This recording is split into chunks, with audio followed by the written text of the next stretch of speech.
Bonjour, bienvenue sur Speed Cooking. Aujourd'hui la recette de la brioche qui est sur la clé. Mes 200, ma cuisine au quotidien. Donc on la retrouve facilement de A à Z. Trop vite non? Dans les brioches. Donc je l'ai déjà faite une fois, elle est délicieuse. Et là je vais mettre un petit peu de chocolat dedans. Donc il faut 20 g de lait, 20 g de levure boulangère ou de levure sèche, 350 g de farine à pain, 4 œufs, 60 à 100 g de sucre, une cuillère à café de sel, 170 g de beurre et un jaune d'œuf pour la dorure. Donc on commence par le lait.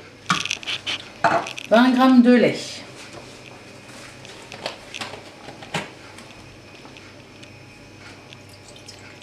Hop, je ne regardais pas.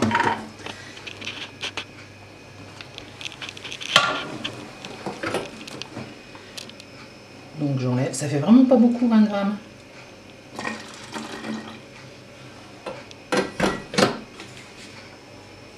Ah, dommage. Dommage. Il faut recommencer. Bisous. Alors, nous disions donc 20 g de lait.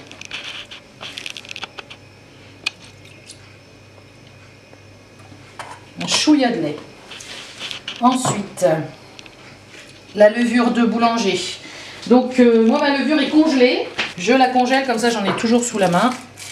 Je sais que j'ai des blocs d'environ 20 grammes. Je ne peux donc pas l'émietter.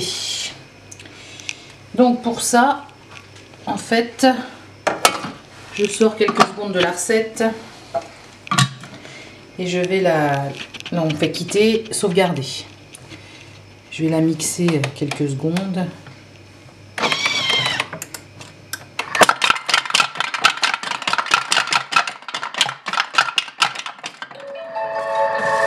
Encore un peu, je pense.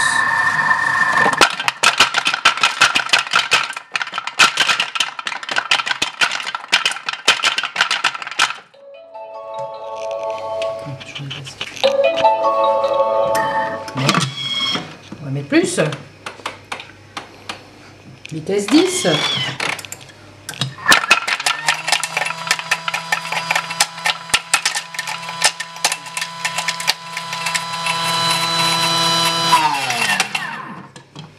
Donc 8 secondes à vitesse 10, ça a l'air bien.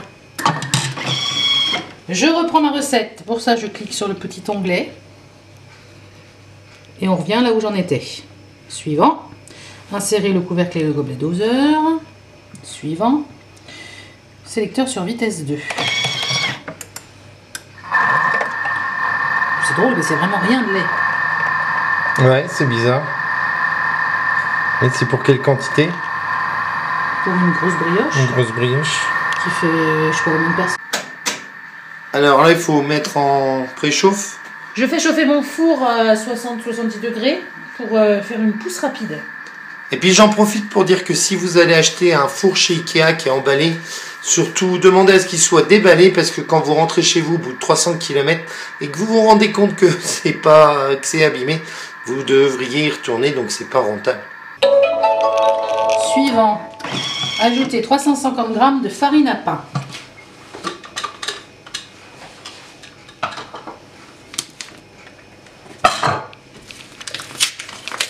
Pour moi, la farine à pain, c'est la farine normale, type 55. Pas besoin d'acheter des farines chères, nous avait dit notre conseillère.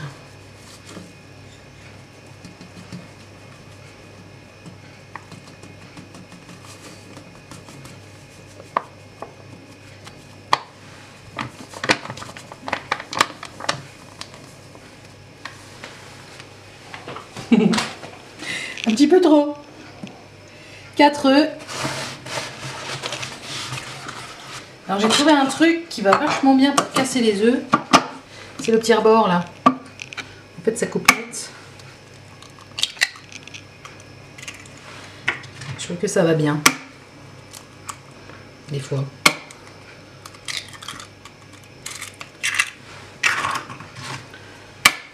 Il faut bien taper fort. Les œufs de la ferme.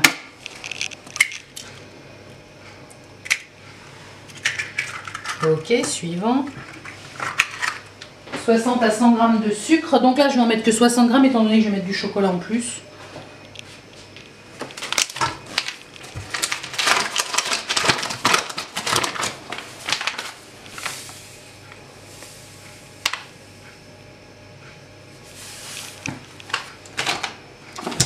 Suivant, une cuillère à café de sel.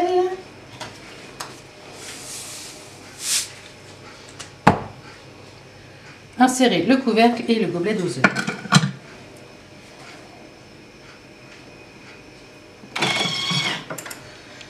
Donc là c'est parti pour pétrir.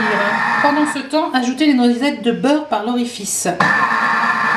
Alors en fait il me faut combien de beurre? C'est ça le problème que j'avais déjà eu la première fois. Donc j'ai revérifié sur le bouquin, il faut 170 grammes de beurre.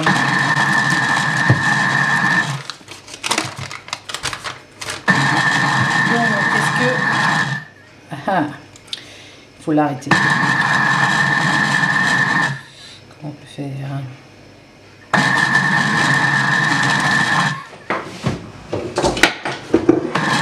Obligé de sortir la balance parce que je ne sais pas comment l'arrêter.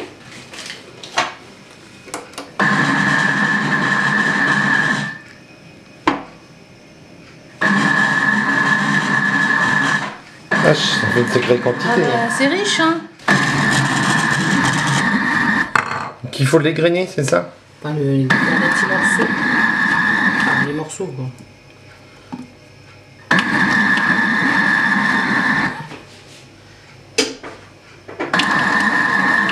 Les recettes sur la clé, ce qui me manque, c'est de pas savoir ce que j'ai à faire derrière. En fait, je pourrais avoir le bouquin à côté. Ouais. Je préfère en fait avoir le bouquin que la clé. Alors les deux, c'est pratique. Les deux, c'est pratique, mais bon, à 30 € l'unité. Ouais. Et je pense que je vais rajouter mon chocolat aussi.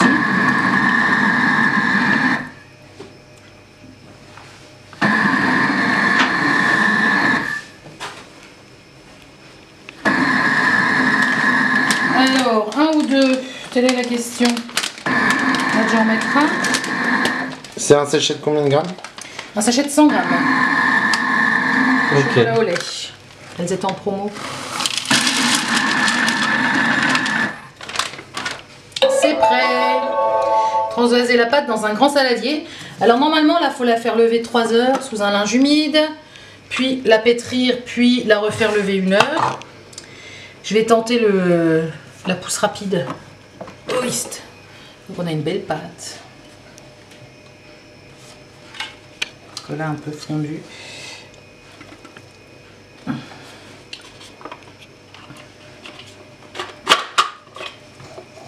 Toc, ça va quand même mieux comme ça. Hein. Attention.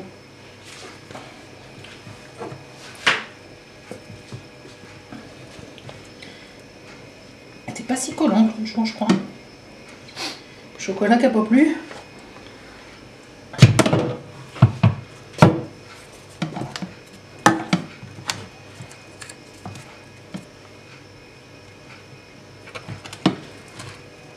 Whist.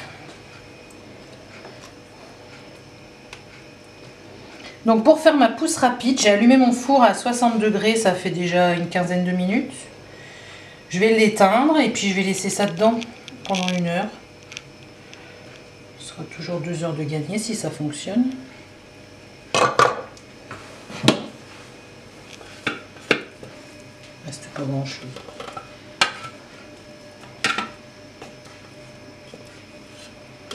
Alors moi leur spatule, je suis pas fan, hein, j'arrive pas. Hein.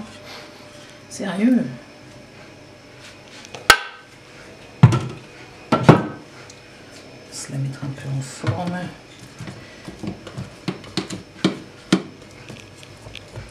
C'est joli. Et donc je vais la mettre dans mon four éteint pendant 1 heure. À tout à l'heure. Vas-y.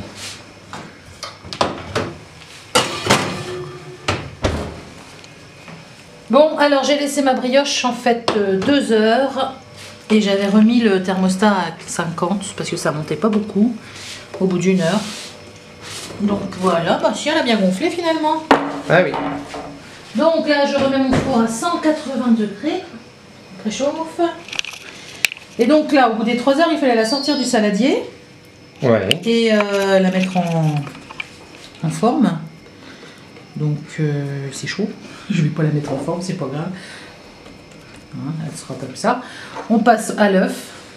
Et quand mon four sera chaud, je vais l'enfourner pour une demi-heure. Bon bah voilà la brioche. Alors speed cooking. Elle m'a pas l'air mal. Elle colle pas déjà. Elle n'a pas trop monté. Je sais pas finalement. Je sais pas. On va couper une tranche pour voir. Hop là.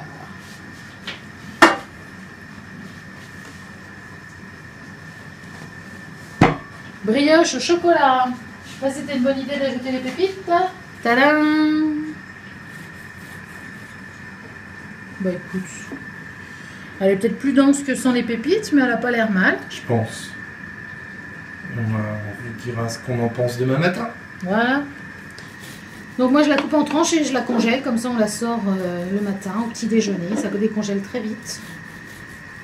Et c'est bien pratique, ça évite d'acheter des trucs du commerce, plein d'huile de palme et de conservateurs. Voilà la brioche au chocolat. Donc n'hésitez pas, abonnez-vous. Et à bientôt sur Speed Cooking.